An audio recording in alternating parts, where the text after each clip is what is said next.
What's going on, guys? Welcome to a new episode review for Fate Strange Fake. This is episode one. If you're with me, as always, I have Loose Page. If you remember, we did do a review of the, technically, the prologue episode, I guess you'd call it, for the series, which was Whispers of Dawn. Like, it was about a little over a year ago now.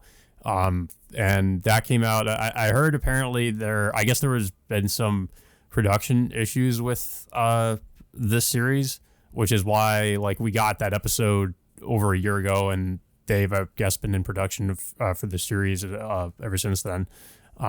So I think it's been delayed quite a bit, but we're finally getting it at the end of this year. But we got the first episode came out nobody was really expecting it to come out when it did, because it came out literally a few days ago, and it came out a month ahead of when the actual series is supposed to air, which is December 31st, I think. So that's when it actually officially starts airing. But we got the first episode early, and it even got uploaded to YouTube, so pretty much everybody could watch it. So that was pretty cool. I didn't expect any of that. The other interesting thing is that this is the English dub version of the episode, and we're getting the Japanese version later. But I think they did that supposedly because this actually premiered in Los Angeles. So that's probably why we got the English version first. Yeah. I mean, overall, the actual event, the 20th anniversary Fate event, overall, I just found it to be a little bit disappointing. Yeah. Considering that it was just mostly just like a large extended panel with all of the voice actors from all the Fate series. What was it? The voice actors who voiced Saber over the years. But in overall announcements, there wasn't much to it outside of Fate Strange Fake's premiere episode. They announced what was it? The Fate Stay Night Heaven's Feel trilogy coming out for streaming on Crunchyroll, I think next month, and then of course the rebroadcasting of Unlimited Blade Works as well. But overall, there wasn't much to that entire event, unfortunately. It's like I said before we started recording, I guess we might have to wait for the Type Moon New Year's event until we get any big announcements, because I'm definitely expecting us to at least get more information on the Witch on the Holy Night movie, which we haven't really gotten much on since that trailer came out. So hopefully we'll get some more on that. If we at least get that, I'd be fine with it. But I think a lot of the big announcements are probably gonna happen at that event. Yeah, more than likely. It is hinted that the first movie of Witch and the Holy Night is supposedly coming out by the end of next year. Yeah, it's not officially. It's not officially. It has confirmed. a release date for 2025, alongside, I think, was it the first one of the Demon Slayer movies, or was it? Yeah. Yeah, the first of the Demon Slayer finale movies. Yeah. So I think I would definitely bet that we're going to get hopefully a lot more information about the Witch on the Holy Night movie and the Type Moon New Year's Festival. Yeah, most definitely. So episode one of Fate Strange Fate takes place shortly after the events of the prologue episode, in which what was it? I think it takes place in Snowfield, in the United States, which I think it's it's technically in Nevada, right, or Las Vegas. I could have. I mean, it's a fictional city, right? Yeah, so but really I felt like they said that it was somewhere in Vegas or something. I mean, somewhere in the Nevada desert, probably. But shortly after what happened between the fight between Gilgamesh and Enkidu, the government, of course, is trying to cover up the entire incident, saying that it's some kind of gas explosion, considering that there's a gigantic crater out in the desert. I think one of the government officials, I think his name, I'm trying to remember all these characters' names. I think his name is Faulius Dealand. He's of course in charge of covering up a lot of what's going on in terms of what's going on with this Holy Grail War that's taking place in Snowfield. But much of the episode is, of course, focuses on like the main character of the show named uh, Ayaka Sajo. Yeah. Yeah. So Ayaka is apparently a person who, uh, I guess, kind of against her will, got pulled into being a participant in the Grail War. She says she's not a mage, and that it's not exactly clear like why she was really forced to do it in the first place, because we only get these brief flashbacks that show her obviously interacting with someone. I mean, obviously, like this is the thing about like this series in general. If you're not a fan of Fate, or if you're not at least a little bit familiar with like with Type Moon stuff, I think you're going to be really, really confused as to a lot of the Easter eggs and who some people are, like who is who. Like for instance, like when they show because the flashbacks show the Einsburn family. People who are new to the series, they're not going to have any idea who the Einsburns are and what the significance of the Einsburn family is. So they're going to be confused about that. But obviously, like immediately, like when I saw the flashback and I saw the Einsburns, I'm like, okay, well, that's pretty interesting. So the Einsburns, for some reason, ask this girl who isn't a mage, and to go participate in the Holy Grail War, like on their behalf, I suppose. It's not exactly clear like why they wanted her to do it or what exactly they asked her to do. We just see in the flashback they basically requested that she be a part of the Grail War that's happening in Snowfield. So she it's pretty interesting because she actually isn't a master, which is definitely not normal for like any of the different iterations of the Holy Grail War and the different like Fate franchises. But I at first, like when I first saw her character and her character design, I thought that maybe she was supposed to be like one of those a vessel, almost like in Fate Apocrypha, like a vessel for Jeanne d'Arc, because she kind of looks like her. So I was thinking like maybe that was what she was going to, like that would be her role in the story. But from this episode, it's kind of it seems to be clear like that's not exactly what probably not what she's going to do. But it kind of gave me an impression just based on her character design that she might be. But she does. They do point out earlier on in the episode that this Grail War doesn't have a Saber servant. So, as we know in the end of the episode, she ends up, I guess, somewhat inadvertently like summoning Saber. So it seems like there's something weird going on with that she was able to summon a Saber servant. And this war in general, like this, I guess they said the fake Holy Grail War or whatever they're trying to do with it. We're not exactly sure what the purpose of it is. Like they kind of speculate about what their purpose of this Grail War is in the episode, like where Waver speculates as to what they're actually trying to do. But it's not exactly clear like what the main point is that if they're trying to actually obtain the actual Holy Grail, or if they're trying to do something else with it. Obviously, like they said, that they're still the main goal still seems to be like reaching the root, according to Waver at least. But it's not clear like how they plan to do that with this, I guess, this particular Holy Grail War. Yeah, it's not really. It's still a mystery as to like why this Grail War is instigated in the first place. I mean, we do know that if you remember in the beginning of the prologue episode, I think I forgot the guy's name. I think it was like one of the priests. I think he was responsible for starting this fake Holy Grail War from the beginning. And I think the guy Waver was interacting with in this episode he's like a puppet of a guy who was killed in that incident prior to this. Yeah, the guy that was interacting with Waver apparently he was that guy that just basically got shot, or surrounded, I guess, shot at the beginning of the prologue episode, which it would seem like he was definitely dead, but I guess maybe due to some kind of magecraft or whatever, he survived, and now he's he's got some kind of like bag over his face, so you can't see his face. Um, but yeah, there's also like I said, there's a lot of Easter eggs in this episode. Like we see, like Gray, and there's a picture of like Luvia with Waver and some other characters from the other Fate from the main Fate franchise, um, and and some other characters from like obviously like in The Lord Elmaloy Elmaloy, and then of course we Chronicles. also have Inkiru from FGO that's in this.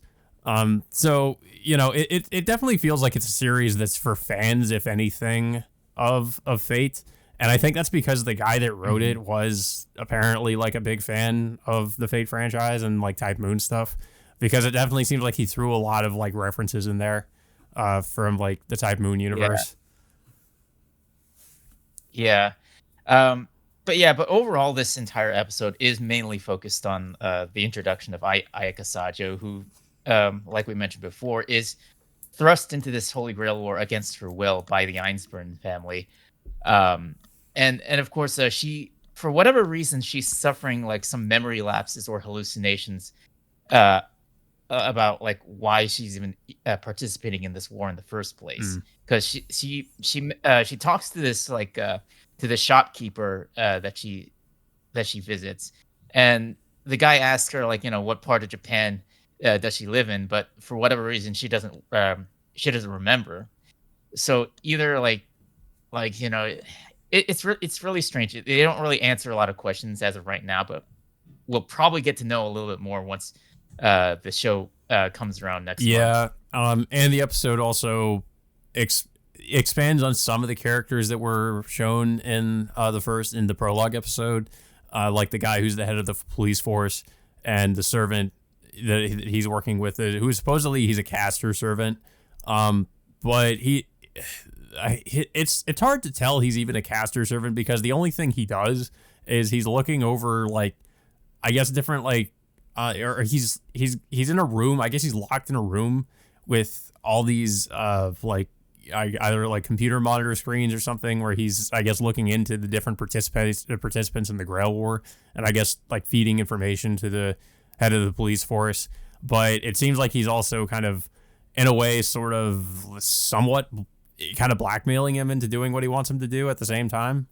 So Probably. yeah, it's like, even though I guess they have a master servant relationship, it seems like Castor kind of has, has a way of like kind of making him do what he wants.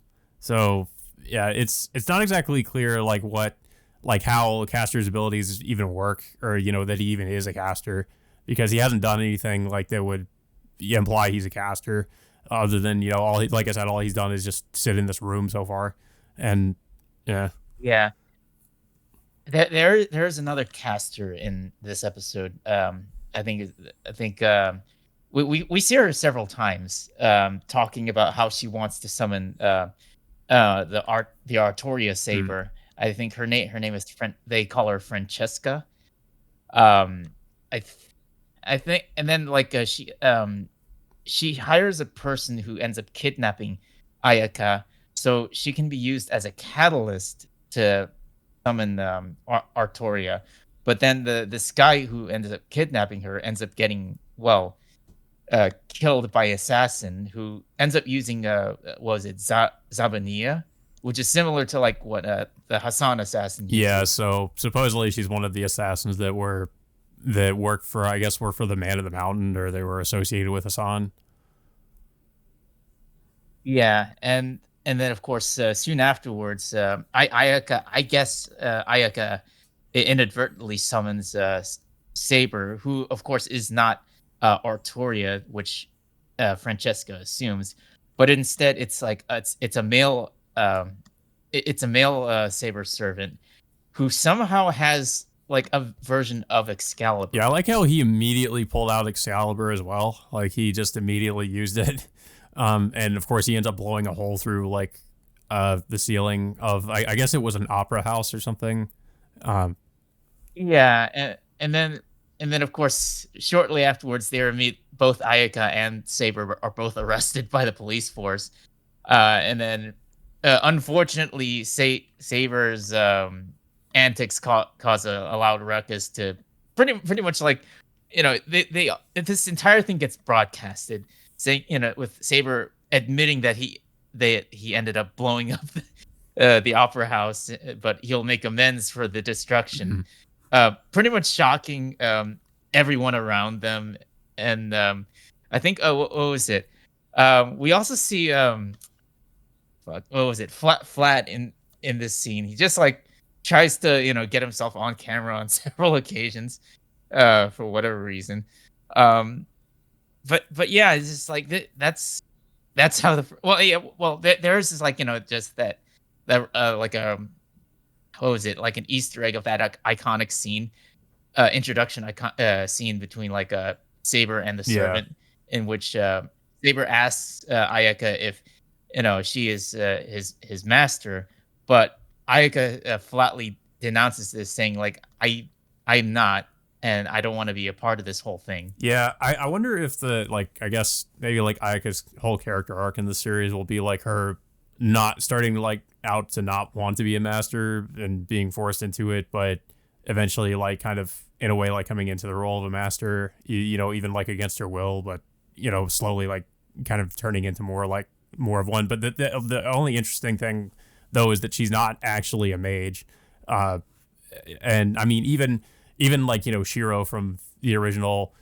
Fate Stay Night, like he technically wasn't a mage, but he had like magical circuits, and he could he was kind of an exception. He wasn't really necessarily like a normal human, but apparently like Ayaka is Yeah. just a normal, like an average person. So I'm kind of wondering how they're gonna handle that. Um, but yeah, I thought it was a really good start to the series. I mean, we had this episode and we had Whispers of Dawn, and both of which were really promising. I liked the kind of the somewhat different looking character designs, and the animation, especially with Whispers of Dawn, was really good. It was really good in this episode too, but there wasn't any like really crazy fight scene like we got in Whispers of Dawn with Inkiru and Gilgamesh. But it was still rather impressive for what it was. I'm just hoping that because with all the delays that they've had a lot of time to sort of like to really like iron some things out and work on the animation and everything like that. So, but yeah, so far I like what I've seen of it. It's a pretty interesting setup, and it's really different considering it's a different setting, and some of the characters like Ayaka, for instance, aren't really what we're used to from like a Type Moon or Fate protagonist. So I'm curious to see how her character's handled, and also considering this is sort of it's sort of like I guess you would say like almost like a fan like passion project in a way, considering it's being written from, I think it's the guy that wrote the Bakudo series. If I'm correct me if I'm wrong. Yeah, it's Yeah, Ryogo Narita who wrote yeah. So I mean, Baccano. and obviously like this guy knows a lot about the universe, considering all the references he's thrown in there. So I mean I'm interested to see like his approach to writing it and how he handles like writing a Fate series. That's not, I'm guessing not really, doesn't have like Nasu's direct involvement. But I'm interested to see how he handles it though.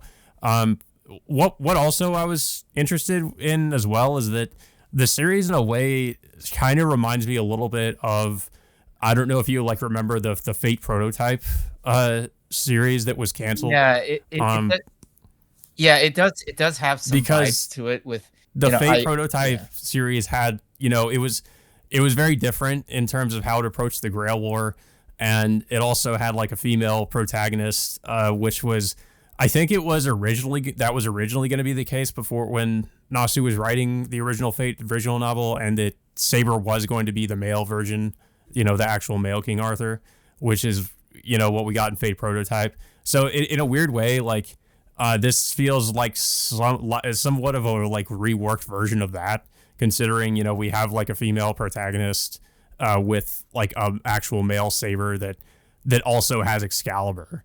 What I'm interested in is how exactly this Saber is connected to Artoria, especially considering he can use Excalibur. So I'm not exactly sure like who he is and what his relation is with Artoria. But I guess we'll find out. But yeah, like I said, I thought it's a really strong start, and I'm interested to see where it goes from here. But aside from that, I don't have anything else to say about the episode, though. I don't know if you have anything else to say about it. Yeah, it's definitely a fresh take of the of this version of the Holy Grail War. I mean, we've gotten like multiple versions, alternate versions of the series so far. I mean, we've had Fate Apocrypha, which I mean at the time it was mixed for what it was based on like how that Holy Grail War was structured. What was it? Team Red and Team Black The fighting problem each I had other with Fate for the Prototype as Grail well War. is that I felt like there were way too many characters. Like I think there was about like 20 or so masters and servants in Fate Apocrypha. And Yeah, at it least in were. this one, there's definitely not nearly as much. Um, also we forgot to mention, so there is a post credit scene, with one of the, I guess supposedly one of the overseers of the Grail War. There's these two Yeah. priests. I think it's a father and son. I forget what their names are, but um, they basically like one of they're basically like having a conversation where I guess the father is getting on him for just sort of not acting like a normal priest, or just sort of drinking too much and not really doing, I guess sort of bringing shame in a way on himself. But he kind of brushes his father off and is going to, I guess he's going to be one of the people overseeing this Grail War, because he ends up leaving the church with what seems like we don't know who they are, but it's like just a group of like I think 4 women that are accompanying him. I guess maybe like they're his bodyguards, if I could assume, but yeah, I'm not really sure what's going on with that. Maybe he's going to be like Fate, this version of the Fate's Cure or something, maybe, but I It's don't know. Yeah, it's not clear. I mean, there's still a lot of like brand new characters in this particular show. I mean, there are only like a handful of characters we still know, which is Vlad Escardos, who's the master of I guess Berserker in this show. Um, but yeah, I mean, we barely even got to see him in this, particularly by the end of this episode. But yeah, hopefully we'll get to see more once the show actually officially broadcasts next month. I mean, technically, we are getting this episode again on New Year's Eve, and then we'll finally get episode 2 the week after. Yeah. But yeah, guys. So that all being said, until next time, we will see you all later.